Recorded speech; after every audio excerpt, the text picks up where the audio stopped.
Hello, my name's Adam. I'm one of the many people behind the Bear Strong Lifting Team Instagram page, and today I have Thomas Patton, who's one of our fairly experienced powerlifters who's been with us since the very beginning. And we've got a couple of questions we're going to ask him today. Let's go straight for it. Hello. So the first question we have, Thomas, is how long have you been powerlifting for? I actually don't even know. Hold on. It's been a minute or two. I've been powerlifting since my first competition was the 26th of March 2023. It took me about 15 minutes to actually find out that question there, so that would be like nearly 3 years actually. So started off probably the prep for that in November of 2022. So I was in 15 at my first competition, and I just had my wee sheet up here, and I had a squat of 145, my bench was 95, my deadlift was 205, so I totaled 445 at my first comp, and yeah, that was back in 26th of March, day before my birthday. Been a little bit then? Been a minute or two, yeah. Would you say, in the many moons you've been powerlifting, your largest achievement is by far off the scales?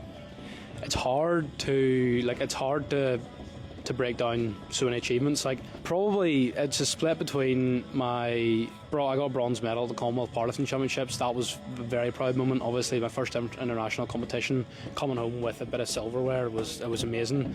And then recently in December I competed at the December Open in the Irish Powerlifting Federation, and I set the highest total ever by an under 93 kilo lifter.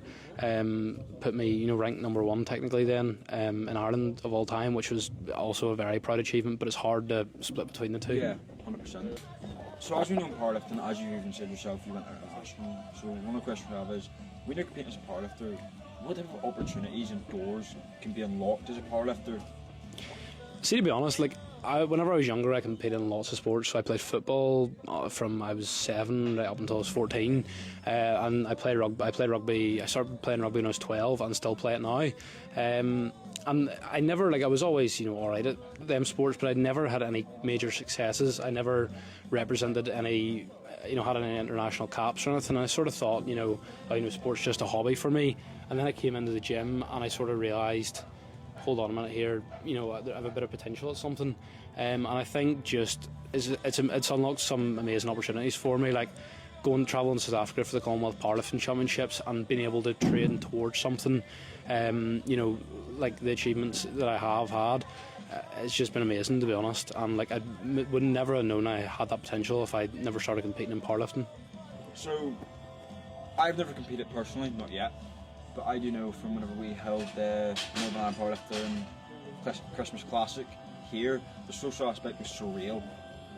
And what's it like? What's the social aspect like within the sport, coming from someone who has experience? What does it look like when you go down to a competition and you socialise with other lifters and coaches? It's it is amazing. You get a real bond competing against someone. I find some people don't like the people we're competing against. I tend to get on with them all pretty well. Some of my best friends I've met through powerlifting. Going to South Africa was a massive one for me. I made lifelong friends through that. People who I didn't know at all and had never met or spoke to or maybe seen at a competition. I ended up spending 2 weeks at a resort with them. Still to this day, there was 4 guys that competed with me at the Commonwealths that travelled down to Limerick with me for the December Open there, and it was an amazing experience. We had a great time, and you meet so many like-minded people that are trying to achieve the same things that you are. Yeah, I can imagine whenever you're competing in a sport where everyone's objective is the same, you really do create that bond because you've all got the same mission. But I would say it's a healthy relationship of competitiveness. Whereas you might play a rugby game, you all have the same objective, but it can be toxic. Yeah, no, definitely. I think because powerlifting is an individual sport, you're always, the way I look at things is you're always trying to better yourself, and I would never get jealous of someone who's a higher total tan me. I would always just think, good for them, and that's why me and one of my best friends, Reese, became friends. Me and him always used to compete against each other, and whenever I qualified for the Commonwealths, I think he beat me by 2.5 kilo or something, and so there was a bit of a competitive relationship, but then we're also good friends at the same time. Yeah. And that actually drove us to be better, to better ourselves, rather than focusing on what the other person does better. You just try and improve yourself, and as you say, it's a very healthy relationship then. Yeah. So I know from the very short span that I've been training as a powerlifter, it has changed me in 1,000 different ways. It has changed how I look at things in life, even simple things. When you walk out and say you're going to a job, it's never always fighting for someone, it's always trying to better yourself and stuff like that. I know from my experience, powerlifting has definitely improved my mentality. So, has powerlifting changed you? And if it has, would you say it's for the better or for the worse? 100%. It's probably been one of the most formative experiences of my life. In terms of discipline, that's how I think you succeed at the sport, is discipline. If nothing matters, you're not going to be successful if you don't keep at it and do the simple things right. And I actually think the best way to progress is through continuous small improvements, and that comes all from discipline. And it's branched massively in my life, in my work. It's been night and day. It's made me such a more, it's increased my discipline so much, and made me more of a disciplined person. And as I said previously, it lets you help realise potentially you don't realise you have in a way, and a bit improves your self-confidence massively, and it's changed my life completely, to be honest. Yeah, because I know I remember in September I obviously got hospitalised because I broke a couple of bones, and I was told that I wouldn't be able to powerlift for months. I remember coming back and being able to go confident back into that SPD type of training, and it just blew me off the charts. I couldn't have been happier, and I don't think there isn't a sport where you can return back to after being told you've almost been abolished in it, and you couldn't pick up that same dopamine in a sense. Yeah, no, 100%. It's just because you're always personally bettering yourself. Yeah. And I think not comparing yourself to others as well is a massive thing. Yeah. And we talked about greatest achievements. One of my probably best memories and greatest achievements was first time I squatted 200 kilo. I don't know how long ago that was now, but I still remember it vividly, and it was one of the happiest moments I've had. And I've squatted more since that, and it's probably just objectively one of the happiest moments. It was just such a big achievement for myself. And as I say, it's just all challenging yourself and bettering yourself. Whenever you start, there's always something you wish you knew when you started, whether that's your form or discipline, whatever it is. What's one thing, if you could go back to when you started powerlifting, what's one thing you wish you would have known as soon as you started training? Don't ego lift. I used to deadlift horrendously. It was so bad, and you'd be coming out of the gym with back pain at the age of 16, and it's not good. And I think, as I've said, I think the number one thing, I'd say probably tell myself two things: progressively overload on all your accessories and push your accessories really hard. That's what will increase your total. And as well as that, get a structured training program, and just follow that just to a T. And as I say, continuously overload and go into your sessions with intensity. And probably as well, make sure you're eating right. I see a lot of people who don't eat right at all, and it negatively affects their training and their energy so badly. So just make sure you're getting your protein in, getting your carbs in, your fibre in, and that's you. Why would you recommend powerlifting as a sport? If someone came to you and said, look, why do you recommend this sport? What would you say to them? I would say probably the main driver would be you can do it alongside so many other sports, and it accompanies them so well. It's so tailorable to your situation. I've been playing rugby alongside powerlifting for the past 3 years. I play rugby at a pretty competitive level. As well, and it massively benefits rugby and most aspects of my life in terms of my general health and just strength and well-being. Mentally, I think it's great too. Having something that you're constantly, a goal that you're constantly chasing. It's amazing for your mental health and improves your discipline massively, I think. So in a training week, as a normal gym goer, you have push, pull, legs, or that kind of routine. What does kind of a powerlifter's routine look like? So at the minute I'm on a 3-day split because of rugby. I'm now back to rugby after injury, and I've my next comp's in April, at the end of April, so back to 3-day split. So what that looks like for me is my day one is a bench day, primary bench day, along with accessories. So that just means that's the heaviest I'll go on bench all week is on a month, on day one on that primary bench day. Then my day two is my primary deadlift day, so that's deadlifts followed by a squat variation. So that's my secondary squats. So for me it's deadlifts and safety bar squats. And then a day 3 is an SBD day, so that's squat, bench and deadlift. So it's my primary squat day, pardon me, secondary deadlift day, and my my secondary bench day as well. And yeah, everything's accompanied by accessories, mainly on my day 1, which I'm doing today actually. So that'll look like loads of upper body accessories for me, which is great for growing your bench press. So, I know whenever I started powerlifting, before I went with a coach, I made a lot of mistakes powerlifting. Whether it was I training wrong, I wasn't correct in my form, stuff like that.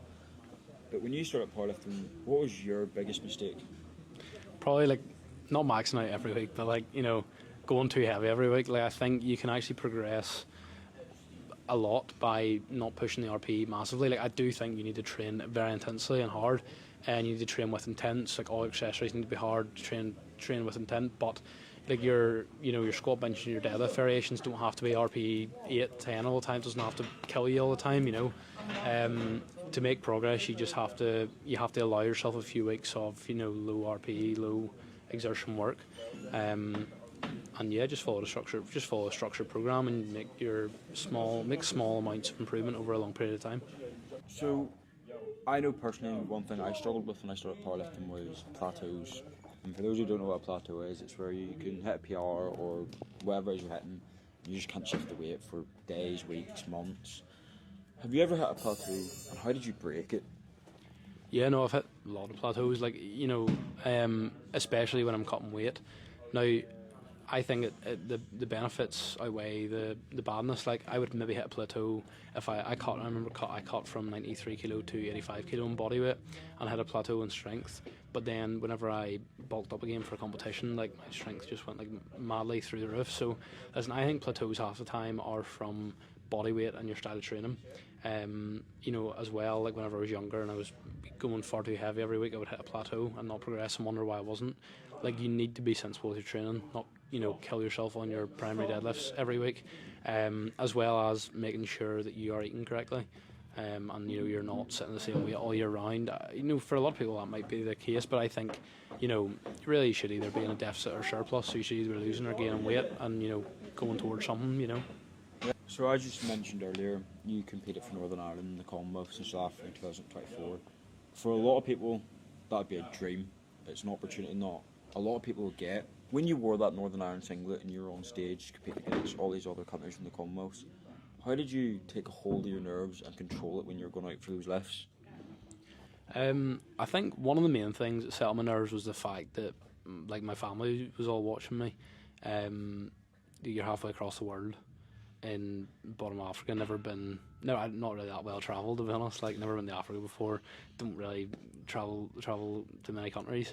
But knowing that my family was at home watching me was a big thing, and all my friends, were great at supporting me. Before I went away, they came around to my house and everyone seen me and got me a load of presents to send me off. They're all jokes, but knowing that, as well as having representing my country, and not wanting to let my country down. And there's a certain pride that you have when you put that international singlet on. Because it's not you that you're competing for at the end of the day, you're representing your country against other countries, and there's a certain sort of pride and competitiveness that brings about. Yeah, I know definitely Commonwealth is one of my biggest ambitions, and I know that I can just see in my head that if I ever wore that singlet, I don't think I would ever be able to take it off. I think it's just one of those things that once you compete in, it's just going to be something that sticks with you forever. Yeah, no, 100%. I got mine framed last month there to put on the wall. It's class, it's a great opportunity. One of my proudest achievements in my life. And the amount of opportunity that's brought with it has been amazing, Yeah, but it's not almost as if you just wore a singlet and competed as well. You brought home silverware, which, people always speak about the strongest in this weight class in this federation, and as Northern Ireland, we're quite a very small place. We speak about the strongest people in for you from the 93s, but once you leave, if you're going down south, as you'll know, going down south or going across the waters, you're not one of the strongest. So to know that you're walking home with silverware and you are one of the strongest must be absolutely surreal. No, it was amazing. I remember before that, the competition I did to qualify, I broke a squat record. I think I was sick. It was my last day of being 16, and I broke the sub junior squat record, and I re-racked it too early, and it failed. And I just remember whenever I was on the Commonwealth stage and I hit the 215 kilo squat to tie second. There was to tie second, and then I got third on body weight, and I just remember after it being like, I just stood there and I didn't move. I just stood there like with it on my back. I'm like, I'm not re-racking this until they like literally take it off me. And I was just shutting my eyes, saying, please don't give me any reds. Please just give me 3 whites. I got 3 white lights, and honestly, see, even though I had a whole competition ahead of me, like it was amazing to go over there and to win that, especially against some great nations. Like, you know, there was a lot of prominent lifters from New Zealand, Canada, and England. Like there were some great lifters over there, and to walk away with silverware from it, and South Africa as well. Sorry, like it was just amazing. Yeah, it must have been. Yeah, class. So Thomas unfortunately couldn't bring his Commonwealth medal down because, as you'd imagine, it's framed beside the singlet. But he was nice enough to bring his December Irish Federation Open medal down. I'm just going to let him say a couple of things about it. Yeah, so look, I'd said about my proudest achievements, and along with my Commonwealth medal, this is up there with one of my proudest achievements. At this competition, I broke the total record for the under 93 kilo sub juniors in Ireland, so that, you know, puts me ranked number 1 Irish sub junior under 93 kilo lifter of all time. And like to be able to say that's a massive achievement for myself. And this was the competition I did it at. Look, so this holds a lot of sentimental value. And to be able to do that with all my friends around me, and you know, a lot of my team around me there, supporting me was amazing, you know. And yeah, it was a great experience, and it's great to be able to sort of sign my sub junior career off, my under 18 career off with that achievement, because I'm a junior now, and that was my last competition as a sub junior. So it was a great way to end the under 18 career as such, you know. Yeah, I'm just going to throw one last question in here and let you get to your training session. How do you feel knowing with the newer and expanded powerlifting team that there's quite a few powerlifters, including myself, who would almost idolise you, and we want to aspire to hold as much value as you when it comes to powerlifting? Yeah, like 100%. It's great to hear that from you. Thank you, Adam. Look, yeah, it's very encouraging, and knowing maybe that people look up to you to an extent is very motivating as well, and it helps me, you know, remain disciplined and everything. But you know, as I said earlier, I think it's like, you know, it's all about a personal sort of journey, and I'm glad, like, if anyone has joined the sport because of me, that would be, you know, amazing. Not that anyone necessarily has, but yeah, look, just as I said, don't ever compare yourself to anyone is my biggest advice, and just keep continually bettering yourself. And look, it's great to hear that, and look, hopefully there's a solid future ahead for the powerlifting team anyway. Perfect. Thank you so much for taking your time out of your day and coming down and having this quick interview, and we hope to see more of you in the future. No problem at all. Thank you, folks. Thank you.